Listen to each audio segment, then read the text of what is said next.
কি করছো? বলো।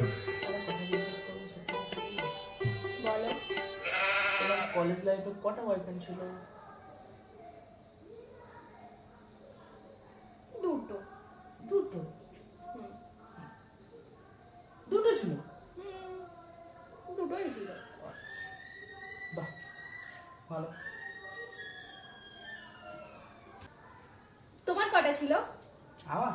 আমার একটাও থাকে না। আমার তুমিই আমার প্রথম, তুমিই আমার মিথ্যে কথা বলবে না, মিথ্যে কথা বলবে না, বলো সত্যি কথা। তোমার কটা ছিল বলো? তুমি আমার প্রথম, তুমি সত্যি কথা বলো, তোমার কটা ছিল গার্লফ্রেন্ড? বাবু সত্যি কথা বলো, আমি কিচ্ছু বলবো না তোমাকে। না বাবু, আমার আমি বলছি তো কিছু বলবো না বাবু, বলো। কিছু বলবে না তো? না।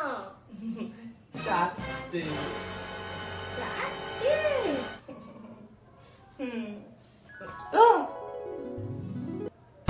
আমি তোর সঙ্গে আর ঘর করবো না। আজকেই আমাকে ডিভোর্স দিবি, আমি এক্ষুনি বাপের বাড়ি চলে যাবো। আমি তোর সঙ্গে থাকবো না। এ বাবা, কেন? আমি আর তোর সঙ্গে ঘর করবো না, তুই আজকেই আমাকে ডিভোর্স দিবি। তুমি তো বললা আমি কিছু তোর করবো না। কোনো কথা আমি শুনবো নি। না, তুমি তো বললে তো কিছু করবে না, তুমি কিছু বলবো না, এগুলো কিন্তু ঠিক না। আজকেই আমি বাপের বাড়ি চলে যাবো। সরি। আমি তোর সঙ্গে ঘর করবো না, আমি আজকেই তোকে ডিভোর্স দিব। প্লিজ আমাকে ক্ষমা করে দাও প্লিজ বাবু, প্লিজ বাবু, বাবু বাবু, বাবু কেডা আম